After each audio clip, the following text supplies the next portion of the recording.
Alô você, nós estamos começando aqui mais um episódio do Arivalcast. Eu sou Arival Dias Casimiro, pastor aqui da Igreja Presbiteriana de Pinheiros, e hoje nós estamos aqui com um convidado especial, o grande reverendo Hernandes Dias Lopes, né? Essa figurinha é o príncipe dos pregadores, né? É um privilégio estar aqui, Arival. É isso aí. E hoje nós vamos falar para você que está desviado. Você que inventou esse negócio de ser igreja, está aí, foi criado na igreja, está afastado do evangelho, está zangado com Deus, brigado com Deus. Então, hoje nós vamos bater um papo. Você ainda tem tempo. Vai ser o tema aqui da nossa mensagem. Então, antes da gente entrar aqui, né, eu queria falar sobre os nossos patrocinadores. Nós temos aqui um patrocinador especial. Riveste Revestimentos Ecológicos. Esse pessoal, eles são top. Eles produzem esse material a partir de recicláveis PETs, né?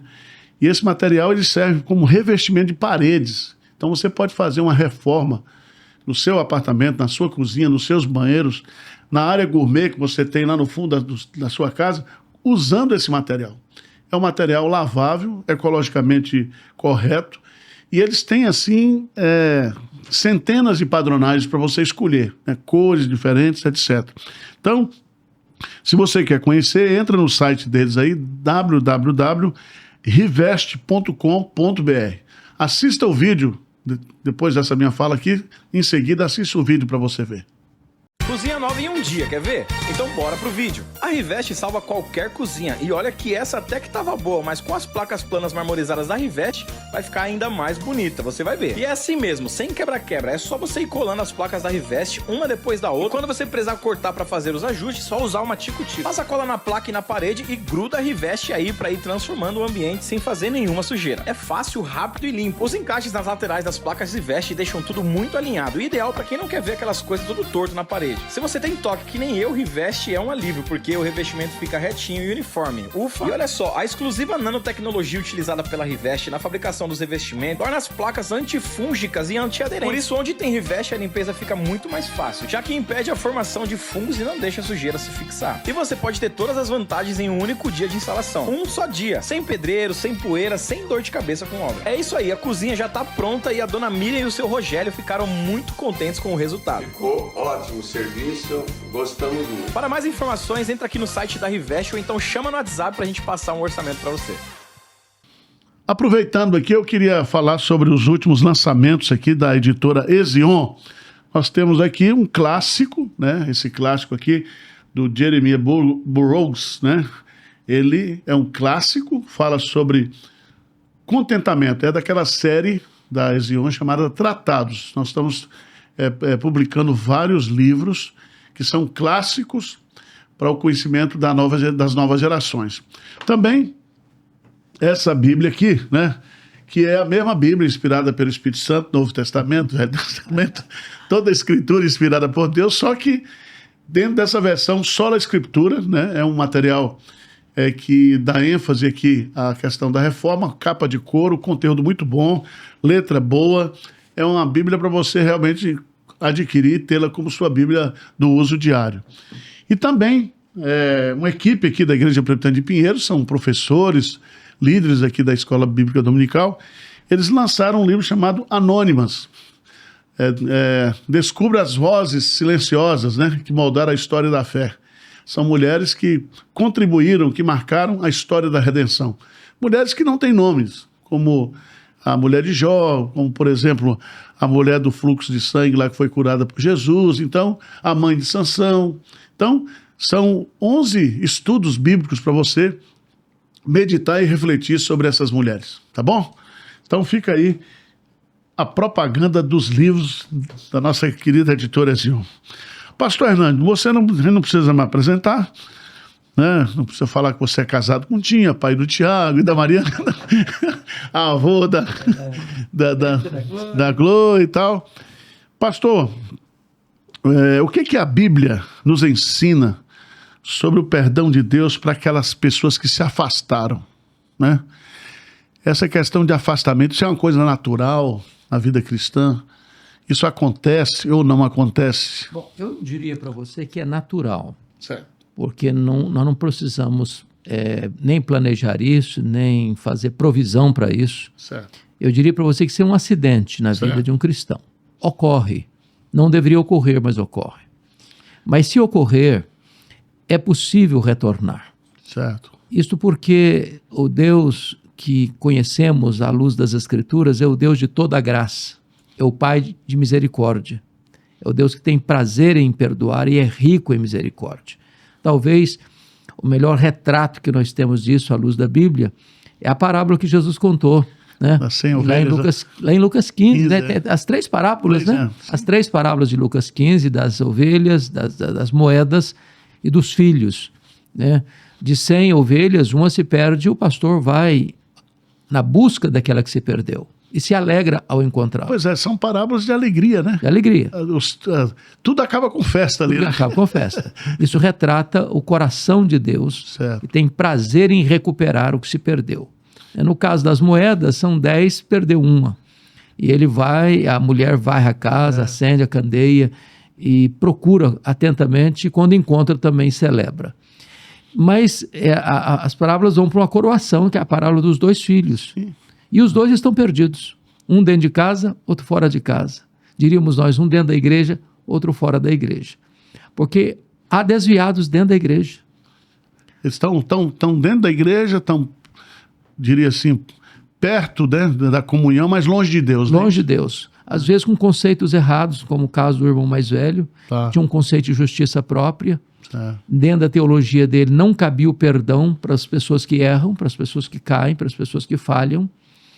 E a parábola retrata que o pai recupera o filho que saiu, que volta arrependido, e luta para recuperar o filho que está dentro de casa, mas com o coração endurecido. Então, é um fenômeno que pode ocorrer, e ocorrendo, existe graça suficiente, porque a graça é maior que o nosso pecado. Pastor, nessa experiência aí de mais de 40 anos de ministério, quais seriam, assim, as 3 ou 5, algumas causas, assim, que geram esse afastamento, né? A gente é pastor, a gente aconselha, a gente acolhe, trata, mas na sua visão, o que seria, assim, quais são as influências ou as razões que levam uma ovelha a se dispersar? Bom, primeiramente, Arival, eu penso que não usar ou experimentar, usufruir aquilo que nós chamamos de os meios de graça. Sim. Quando um crente despreza a leitura da Bíblia, a vida devocional, a vida de oração, a comunhão com a igreja, a participação dos cultos, ele vai se afastando lentamente, às vezes até por razões plausíveis. Quero descansar, vou passar um final de semana fora, vou viajar, e isso vira uma rotina, daqui a pouquinho ir à casa de Deus já vira uma exceção e não uma regra. O risco é grande. Sim. É a brasa fora do braseiro. É a ovelha longe do rebanho que se torna uma presa fácil. Segundo aspecto que eu acho é algum pecado que ocorreu na vida da pessoa. Ela caiu num fracasso, não tinha planejado, não tinha pensado naquilo, mas ocorreu. Cedeu uma tentação. Cedeu uma tentação, e a vergonha vem, a culpa vem, o medo vem, e aí a pessoa se afasta. Terceira razão é quando uma espécie de decepção. Uma decepção com alguém na igreja, ou com a liderança da igreja, ou uma situação adversa que a pessoa criou uma barreira. Um outro fator é o fator de cair nas malhas de um falso ensino. A pessoa foi influenciada por alguém. Seguiu um vento de doutrina. Para lá, para cá, e acabou a pessoa... Daqui a pouco se decepciona com isso também. Pastor, e essa questão, principalmente para os mais jovens, a questão das más companhias, você acha que isso também influencia? É muito forte isso, Arival. Até porque... Os jovens chegam na universidade, naquele deslumbramento. Eu acho que esse é um dos principais elementos na vida da juventude. São as más companhias, os lugares perigosos que começam a frequentar. Sobretudo na adolescência, por exemplo, o adolescente tem o espírito de patota, de grupo, né? Ele precisa... Ele não quer ser rejeitado. Ele precisa pertencer ao grupo. Para pertencer ao grupo, às vezes, tem que ceder algumas coisas, tem que fazer outras, tem que ir a determinados lugares. Então, o risco da pessoa entrar nisso e não conseguir sair é grande. E hoje você menciona um fato. No Brasil, por exemplo, cerca de 50% dos jovens cristãos que entram na universidade se afastam. Sei. Primeiro porque não estão preparados. E você tem batido muito nessa tecla, a fé começa em casa. Certo. Então, às vezes, os pais não estão passando o bastão para os filhos, ou esses jovens não estão tão integrados na igreja. Falta um pouco aquilo que o Abdala chama de convicção. Convicção. É discipulado. O cara E não uma tem, coisa que eu né? queria levantar aqui, Erival, Sim. está morrendo na maioria das igrejas evangélicas brasileiras a escola bíblica dominical. Isso é uma tragédia. Isso é uma tragédia. Então, onde você vai dar uma sustância maior, um alimento mais sólido, a trabalhar as convicções de fé, as igrejas não estão tendo mais. Não, e a escola bíblica dominical ela é bastante democrática, porque a família vai toda, né? Exato. A criança para o departamento infantil, adolescentes para a classe, o casal vai para a classe de casais, ali ele tem, é um programa familiar. Familiar. Né? E que atende todas as necessidades de acordo com a faixa etária e com o grau de instrução que essa pessoa tem nas escrituras. Tem uma classe para uma pessoa que está começando. Sim, e outra coisa, pastor, no sermão não existe a interatividade, né? Exato. E na escola dominical se abre um espaço para o cara tirar dúvida, questionar o professor, perguntar. Fazer perguntas, tirar dúvidas. Isso é uma coisa que... Agora, de umas 2 semanas para cá, eu fico ouvindo, as pessoas mandam mensagem para mim, querendo que eu responda e tal, sobre esse negócio de abuso espiritual. O que seria isso? Abuso espiritual é quando o líder espiritual ele extrapola o seu limite pastoral. Por exemplo, né?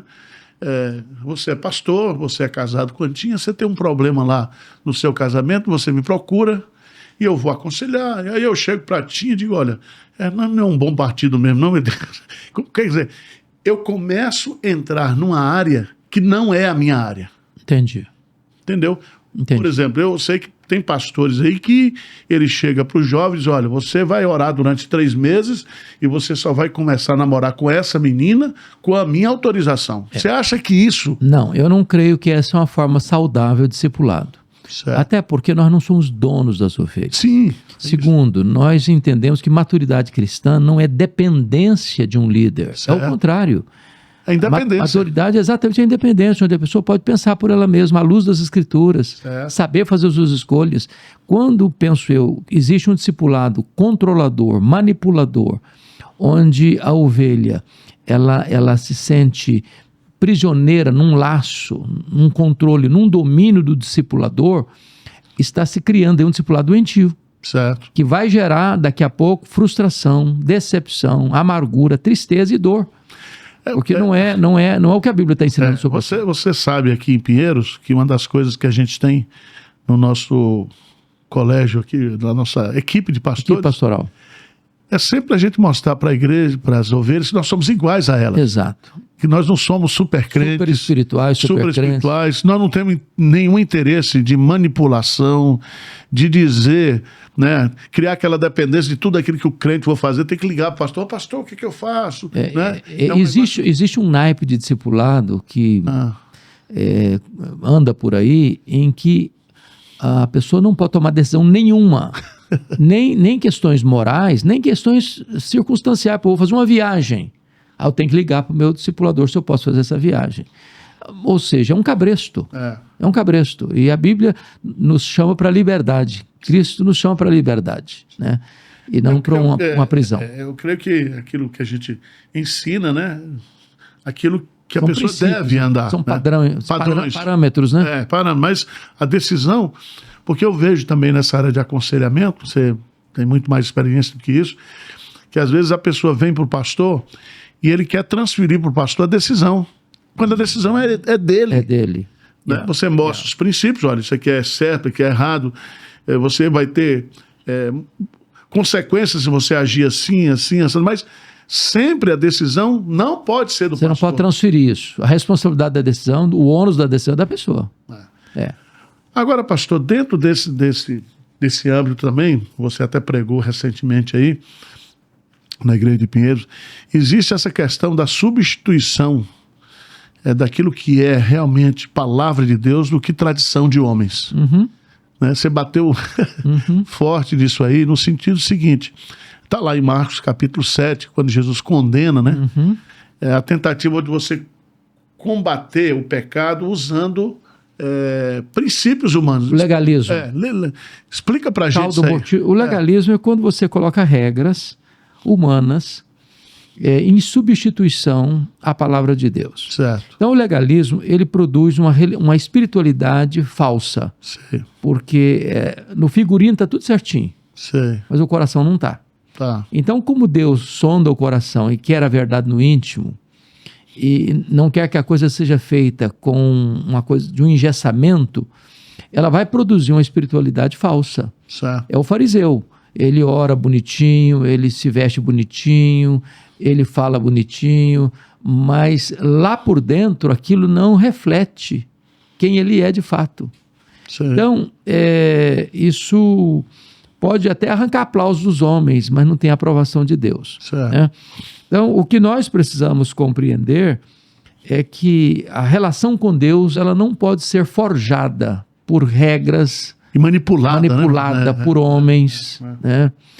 Porque a espiritualidade, por exemplo, lá, de usos e costumes, que é tão comum no Brasil. Então, que se é crente, o corte do cabelo, se usa uma bijuteria ou não usa, se usa um cosmético ou não usa, se o comprimento da roupa é 5 centímetros a mais, 5 centímetros a menos. É claro que o crente tem que ter decência, tem que ter ordem, tem que saber... Honrar Deus em tudo, né? Em tudo. todas as áreas. Mas quando a espiritualidade é medida por esse critério, a pessoa pode adotar o critério e o coração está longe de Deus.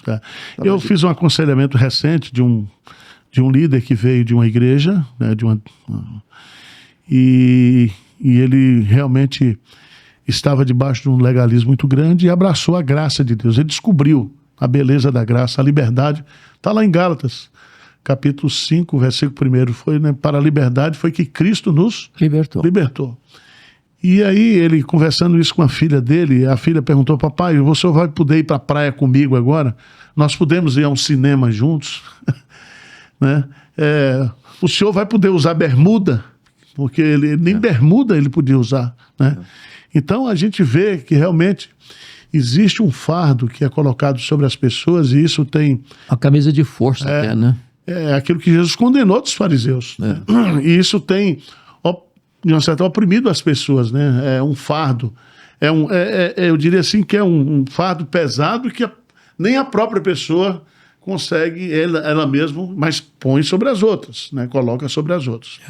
Eu li certa feita numa obra, uma situação muito extrema quanto a isso. Um exemplo muito doloroso de um cidadão, um pastor, que estava reunido com vários pastores da região na sua casa, e de repente a esposa entrou na reunião e cochichou no ouvido dele algo, e ele sai da reunião transtornado. E o que ela havia cochichado é que a filha adolescente tinha cortado as pontas do cabelo. As pontas do cabelo? E ele veio e deu uma surra nessa filha, deixou-a com vergões e sangue no corpo. E voltou para a reunião como se nada tivesse acontecido. Daqui a pouco a esposa entra novamente na reunião transtornada, e agora não cochicha mais no ouvido dele, agora grita nos ouvidos dele. A menina, com o coração desesperado, decepcionada, frustrada, dolorida, joga álcool no corpo e ateia fogo. E comete suicídio.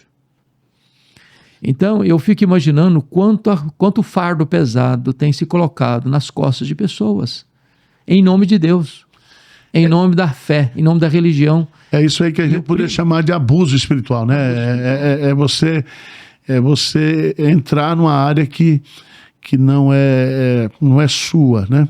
Eu vi essa semana também, até me mandaram um artigo, né, dizendo que o ambiente evangélico, por causa da doutrina da submissão das mulheres aos maridos, a igreja cristã evangélica incentiva a violência doméstica. Você já viu isso? O que você acha disso? É uma visão completamente falsa, até porque possivelmente essas pessoas não entenderam o que a Bíblia ensina sobre submissão. E quem compreende o que é verdadeiramente o que a Bíblia ensina sobre esse assunto, fica feliz, porque é uma proteção, Certo. é um cuidado, né? É um cuidado. E é importante dizer isso, que a sociedade hoje não aceita os princípios de Deus. Não só Certo. hoje, nunca aceitou. Nunca aceitou. Mas hoje parece que há uma ênfase maior ainda. Há um combate incisivo, Um combate né? incisivo. É. E é claro que a igreja cristã é contra o abuso da mulher, a inferiorização da mulher, a exploração da mulher, o homem, o marido que abusa da esposa, oprime a esposa. É bom, ó, você que é mulher cristã, se você está sendo espancada pelo seu marido, faça um BO. É isso aí. Tome uma decisão, não aceite violência doméstica em nome de Deus. Isso não é bíblico. Não é bíblico. Isso não é bíblico. Não é só isso, não. Você que é idoso, não aceite violência dos seus netos, dos seus filhos. Nós não aceitamos, como cristãos, dentro da visão bíblica, nenhum tipo de violência Nenhum tipo de doméstica. violência. Nem contra criança, nem contra adolescente, nem contra marido e mulher. Não aceitamos. Esse argumento que está sendo usado aí, às vezes é usado pelas feministas para denegrir a imagem do verdadeiro evangelho da graça de Deus. Né? Pastor, o senhor estudou isso, o senhor ensinou sobre... Como é que Jesus tratava as mulheres? O padrão, veja bem, o padrão que a Bíblia ensina sobre isso é que o marido deve amar a sua mulher como Cristo amou a igreja. Certo. O padrão que Deus requer da mulher é que ela se sujeite ao marido como a igreja é sujeita a Cristo. De tal maneira que o modelo é o padrão de Deus. Certo. E Jesus honrou as mulheres. Sim. Né? Tanto é verdade que as mulheres, por exemplo, sustentaram o ministério itinerante de Jesus. É Lucas. Está lá em Lucas capítulo 8, a partir do verso 3. Quando fala, por exemplo, as mulheres foram as primeiras a serem testemunhas oculares da ressurreição de Cristo e as primeiras mensageiras dessa maior notícia do Evangelho, que Jesus venceu a morte, Jesus ressuscitou. Então, na igreja de Deus, Paulo diz em Gálatas, não tem homem nem mulher, são todos iguais. Certo. Então, não tem dois pesos e duas medidas, não tem o homem mais privilegiado, a mulher menos privilegiada. Ao contrário, a Bíblia nos ensina a honrar. Mas os outros. Eu acho, pastor, que hoje existe, aí você que está nos assistindo aí também, né? Não sei se você está gostando do bate-papo aqui, mas se tiver, reflita com a gente aqui e compartilhe também, assim, nas nossas redes sociais, né? Eu acho que existe hoje, pastor, assim, uma intencionalidade por parte de alguns, não sei se motivados ideologicamente, politicamente, de criar conflitos entre as pessoas. Sim, sim. Né? De jogar um contra o outro. Essa polarização é muito ruim. É muito ruim. Por exemplo, vamos pensar no racismo. A igreja cristã, ela nunca foi racista. Nunca foi. Porque quando Jesus Cristo ele morreu, ele comprou gente de toda tribo, língua e nação. Então, a igreja de Cristo, ela é plural, ela é multiétnica. Então, é o negro com o branco, é o asiático, é o amarelo com o branco. Não existe isso. Quer dizer, o racismo é algo completamente contrário ao evangelho. Contrário ao evangelho. Então, por exemplo, a gente respeita, por exemplo, as pessoas que têm as suas opções sexuais. Dizer que o evangelho é homofóbico, pelo contrário, nós respeitamos e entendemos que os pecados sexuais, não somente o homossexualismo, como o adultério, a fornicação, eles são combatidos pela palavra de Deus. Então não existe, do ponto de vista do cristianismo, cuja base é o amor, né? A gente tem que amar uns aos outros. E quando você chega na igreja, né, principalmente no culto congregacional, todas essas diferenças caem por terra, né? O que você acha disso? A igreja de Deus é a comunidade mais heterogênea e mais homogênea do mundo.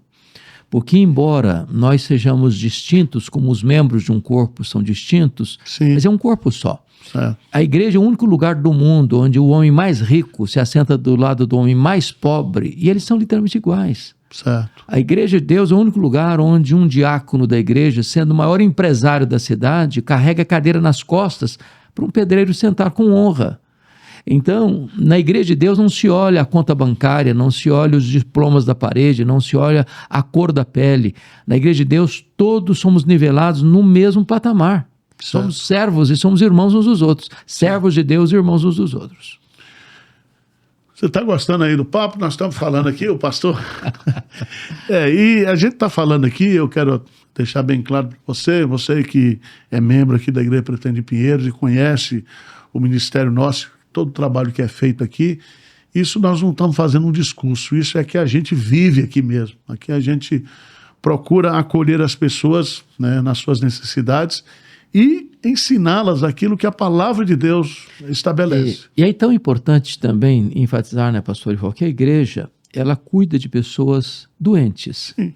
Nós somos doentes. Jesus disse assim, eu não vim para os sãos. Sim. Os sãos não precisam de médico. Eu vim para os doentes. E o que Jesus quis dizer com isso? Ele está dizendo que existem pessoas sãs e outras não? Não, aqueles que você reconhece, né? Porque algumas pessoas não acham que são doentes. Ou seja, algumas pessoas não acham que são pecadoras. Certo. O evangelho é para gente que reconhece que precisa da graça, gente que reconhece que é pecador, gente que precisa de médico, que reconhece que está doente.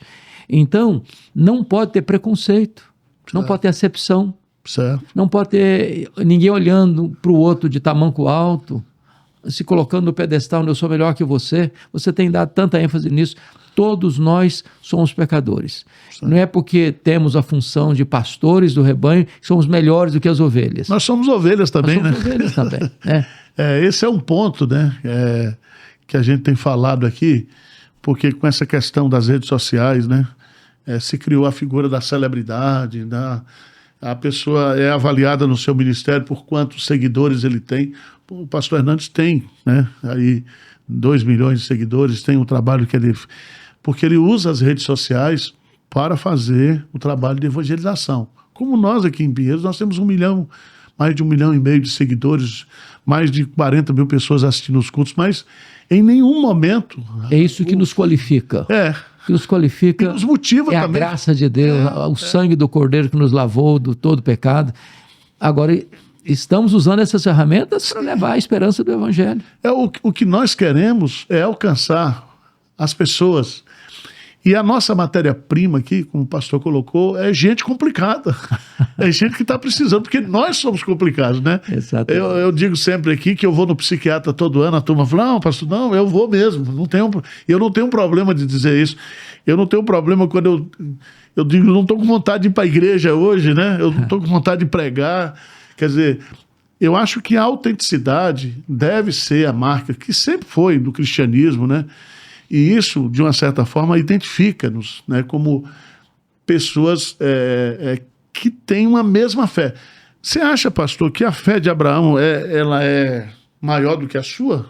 O que você acha de esse negócio de fé comum? Existe isso mesmo? Porque às vezes a gente fica pensando que os crentes de Atos, os crentes lá de Hebreus 11, eles eram assim os caras top, nós somos todos... A Bíblia é um livro tão fantástico que ela descreve a fé desses homens, dessas mulheres do passado, mas não esconde os seus defeitos, seus pecados, suas mazelas.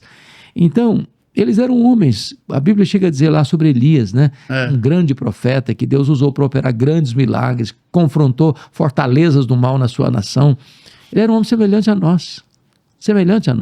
Sim. Então, com as mesmas fraquezas, né? As mesmas fraquezas, sujeitos às mesmas lutas, né? Então, é claro que existem pessoas que podem estar num nível mais avançado de consagração, de piedade, de dedicação ao Senhor, andando mais perto de Deus, né? Isso é inegável. Isso aí depende da busca de cada um, né? Cada um é responsável pela sua santificação pessoal. Exatamente, né? Mas dizer que essencialmente existe uma pessoa melhor que a outra, não todos são pecadores e todos carecem da graça de Deus. A gente ensina, né, sobre a fé salvadora, né, que é o presente da... Então a nossa fé, a mesma fé que justificou Abraão, Davi, é a fé que nos justifica hoje, né? Bem. Agora, pastor, uma coisa que nosso tema é você ainda tem tempo, está na hora de voltar. E olha, o diabo tem usado uma coisa hoje, é um sofisma. É um sofisma. O que é um sofisma? É uma mentira que parece verdade. E a mentira que parece verdade é que você pode ser crente sem estar na igreja. Desigrejados. O que o senhor acha disso? Bom, o que eu acho é que quem pensa assim está na contramão do que as Escrituras nos ensinam. A Bíblia diz que nós não devemos deixar de nos congregar. Certo. Então, é só pensar, eu não posso ser e viver fora do contexto da minha família. Eu pertenço a uma família. Sim. Eu pertenço a uma família. E aí a Bíblia usa figuras, por exemplo, a figura do corpo. Sim. Se eu cortar o meu braço, ele continua sendo meu braço, mas ele perde a vida. Certo. A figura da videira, você tem um ramo que está ligado ao tronco da videira. Se você corta aquele ramo, ele continua sendo ramo, mas ele vai secar, ele perde a vida. Se você pensa na figura de uma brasa, está num braseiro, se você afasta essa brasa de um braseiro, Sim. ela vai se apagar. Se você pensa num rebanho e uma ovelha se dispersa do grupo das outras ovelhas, ela fica muito vulnerável e susceptível a um ataque de um predador. Então, quando Deus nos colocou numa comunidade, é porque Deus sabia da nossa vulnerabilidade e, ao mesmo tempo, da necessidade da mutualidade, que eu não posso viver bastando a mim mesmo. Seria um egoísmo também ter os dons que Deus me deu e não reparti-los com ninguém. Sim. Então, eu vou para a igreja para dar e eu vou também disposto A receber. É essa mutualidade do corpo de Cristo. Ontem eu preguei sobre justamente essa questão, 4 aspectos do Espírito Santo na vida do crente. O primeiro, o batismo, o selo, né? A questão do penhor e da unção, né? E enfatizei muito essa questão do batismo, porque no batismo é quando você recebe o Espírito Santo no ato da conversão, ali você é batizado. Mas ao mesmo tempo, segundo 1 Coríntios capítulo 12, você é batizado num corpo, você é inserido no corpo. E ali você bebe do mesmo, está claro lá. Tá claro. Né? 1 Coríntios capítulo 12, a segunda parte. Então, nós, quando somos batizados, né, nós somos possuídos, né, selados, penhorados, ungidos pelo Espírito Santo e pronto, e é coisa definitiva. Né? Então, eu acho que essa preocupação de ficar discutindo esses assuntos aí, os desigrejados, porque há uma diferença, pastor, entre uma pessoa crente que se afasta da igreja, esse é um desviado. Uhum. E existe aquele também que se desviou da igreja porque não é crente. Lá em João diz... 2,19. Explica isso para nós aí. Saíram dos nossos porque não eram dos nossos. Se fossem, teriam permanecido. Então é possível que alguém que é apenas membro da igreja local... Membro, tá vendo aí? Membro local. Local, mas não tem seu nome no livro da vida, porque esse rol da igreja militante não confere necessariamente com o rol de membros da igreja triunfante, que é o livro da vida. Sim. Então, é possível, e tem mesmo, pessoas que frequentam a igreja, que são membros de igreja, que exercem até função de liderança numa igreja local, mas nunca nasceram de novo. Certo. E essas pessoas podem sair e nunca retornar. Certo. Não é que perderam a salvação, porque nunca tiveram. É diferente do crente desviado, não é isso? Desviado. Aham. Aquele que é crente de fato, ele pode até cair, mas não fica caído. Ele pode até se desviar por um momento, mas não fica lá, porque ele não tem prazer no pecado. E o pastor vai buscar, né? O pastor vai buscar, e ele quer voltar. É isso aí. Minha gente, você está gostando aí? Então é desse jeito aqui, tá? Nós estamos já aqui chegando ao ponto final aqui dessa discussão. Pastor, deixa uma palavra de conforto aí para aqueles que se acham afastados de Cristo. Aqueles que foram criados na igreja, aqueles cujos pais estão orando, né? Volta, meu filho.